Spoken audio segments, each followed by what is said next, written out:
안녕하십니까. 부동산 신문 읽어주는 공인중개사의 땅사고TV 임동성입니다. 오늘은 해저 터널 관련 소식입니다. 서울 제주 고속철 뚫겠다면 연결파는 바다 및 목포 제주 해저 고속철도 노선도 봐왔습니다. 전남 제주에서 필요성을 제기하고 있습니다. 국가철도망 구축으로 다시 주목. 대선 주절도 공약화 검토 작업. 전남도 당에서 충분 지속 건의하겠다라는 건데요. 지금 저 호남 고속철도가 서울에서 대전 거쳐, 광주 거쳐, 목포 거쳐, 나주 거쳐 뭐 이렇게 내려가죠. 그래서 목포에서 지금 현재 스톱 되어진 것을 해남까지 연결하고 다시 완도 보길도 연결하고요. 해남에서 완도까지는 해상교량 28km로 하네요. 그래서 목포에서 해남까지는 66km. 그 다음에 완도에서 이제 보길도까지, 추자도까지 73km. 이거 이제 해저로 하는 것 같아요. 해저로. 그 다음에 추자도에서 제주도까지. 그래서 완도에서 제주도까지가 73km. 예산 16조 8천억 원 이렇게 투입하네요. KTX를 타고 서울에서 제주까지 논스톱으로 달리는 서울 제주 고속철도 목포 제주 해저터널 사업이 지난해 2007년 이후 14번째 답보 상태에 놓여 있습니다. 전남도는 내년 3월 20대 대통령 선거와 맞물려 전남과 제주를 잇는 73km 해저터널 건설을 대선 공약하겠다는 입장이고, 이낙연 전 민주당 대표 등 대선 캠프에서 내부 검토 입장을 밝혀 귀추가 주목되고 있습니다. 지난 2007년 당시 박준현 전남지사와 김태환 제주지사가 21세기 새로운 연륙교통수단 해저터널 건설을 위한 대정부 공동개념을 채택하면서 일명 목포 제주 해저터널을 세간의 관심을 모았습니다. 육지 구간을 제외한 해저 구간만 73km에 달하는 데다 공사기간만 16년에 투입되는 예산도 16조 8천억 원이 소요되는 대규모 공사라는 점을 실행 가능성을 두고 논란이 계속됐습니다. 특히 2010년부터 2011년까지 국토부가 실시한 타당성 조사 영역 결과 비용 대비 편익 1위에 못 미치는 0.78에 불과한 것으로 나타나는데, 이어 제주도가 이 공항 신설에 주력키로 하면서 추진 동력이 떨어지기 시작했습니다. 전남 제주 공동 대선 공약 반영을 추진했지만 이마저도 무산되었고요. 3차 국가철도망 구축해 2016년에서 2021년에서도 경제성 부족과 제주도 입장 표명 부족으로 이유로 떨어지고 말았습니다. 하지만 2016년 당시 이낙연 전남지사가 제주 폭설에 따른 항공마비로 목포 제주 해저터널 건설을 통한 서울 제주 KTX 필요성을 강조하면서 또다시 수면 위로 떠올랐고요. 전남도는 같은 해 8월 서울대 산학협력단의 타당성 용역을 다시 시작했고, 중간 보고에 당시 국토부 타당성 조사보다 경제성이 높게 나올 것으로 예측되는 등 다시 탄력을 받기 시작했습니다. 그러나 제2공항을 추진하는 제주 여론 등을 의식해 결국 제조사는 중단되고 말았었고, 이후 4차 국가철도망 계획 반영을 위해 나선 제주도와 협의에서도 제2공항 개설이 시급하다, 연륙교통수단은 검토 대상이 아니다라는 답변만을 받아야 했습니다. 전남도는 2019년 제4차 국가철도망 구축계획 신규 사업으로 서울 제주 고속철도를 반영해 줄 것으로 건의했지만 지난 7월 결정된 철도망 구축 계획에서 또다시 제외되고 말았습니다. 하지만 전남도는 한반도 서부축의 고속교통망 구축을 통한 지역발전 촉진과 관광벨트 형성, 기업에 영향받지 않는 이동체계 구축으로 안정된 관광객, 물류 수송 등이 필요하다며 서울 제주 고속철도 사업을 지속적으로 건의하겠다는 입장입니다.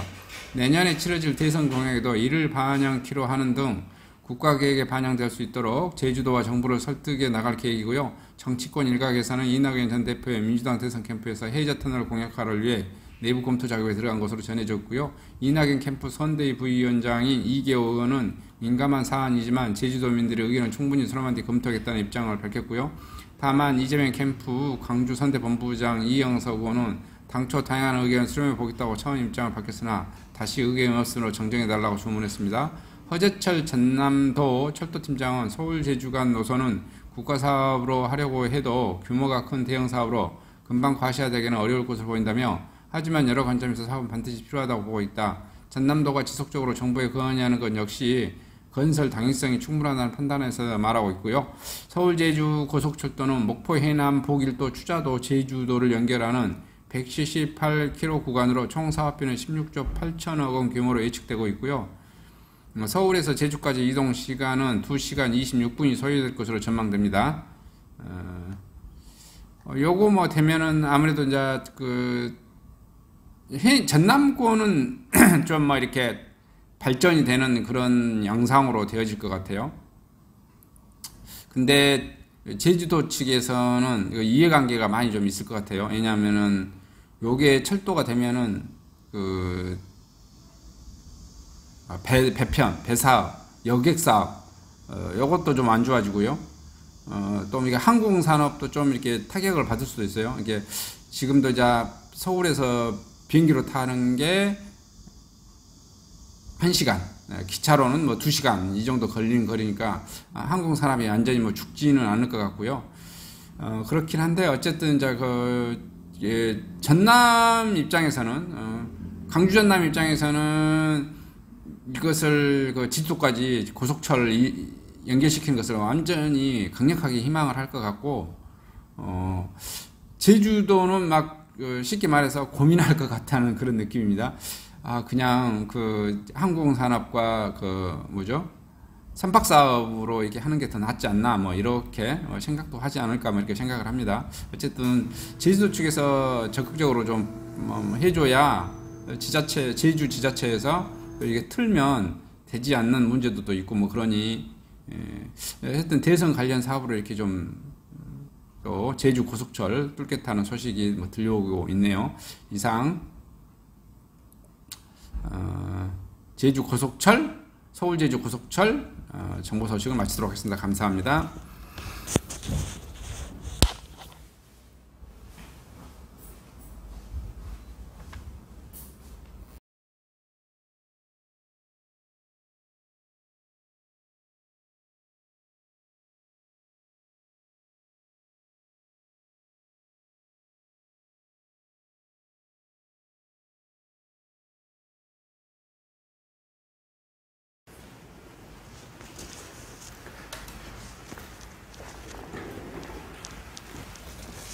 안녕하십니까. 저는 네이버 카페 빛가람 혁신도시 카페를 운영하고 있는 카페직이고요. 카페 활동하고 있는 카페 부동산입니다. 나주 혁신도시에서 기반으로 하고 있습니다. 상가, 토지, 아파트를 전문적으로 하고 있고요. 또 삼성화재도 같이 활동하고 있습니다. 상가 통해서 임대차 매매하신 다음에 화재보험 같이 가입하시면 중개수수료 절반 정도 할인해 드립니다. 그리고 삼성화재의 의료실비, 운전자 보험, 자동차 보험, 화재보험, 적금, 치아보험, 연금보험, 상해보험, 통합보험, 자녀보험, 간병보험, 당뇨보험 이런 것도 모두 한꺼번에 취급하고 있습니다. 보험을 또 가입하게 되시면 또 이렇게 저를 통해서 상가 이렇게 임대차 내시고 하시면 네이버 카페 빛가람 혁신도시 카페에 홍보를 해드리고요. 유튜브에도 이렇게 홍보를 해드립니다. 그리고 이벤트 행사를 해서 여러분의 매장에 손님들이 찾아갈 수 있도록 이렇게 해드리고 있습니다. 물론 이벤트 비용은 제가 부담해 드립니다. 저를 통해서 많은 사업 같이 윈윈할 수 있도록 도움을 주셨으면 감사하겠습니다.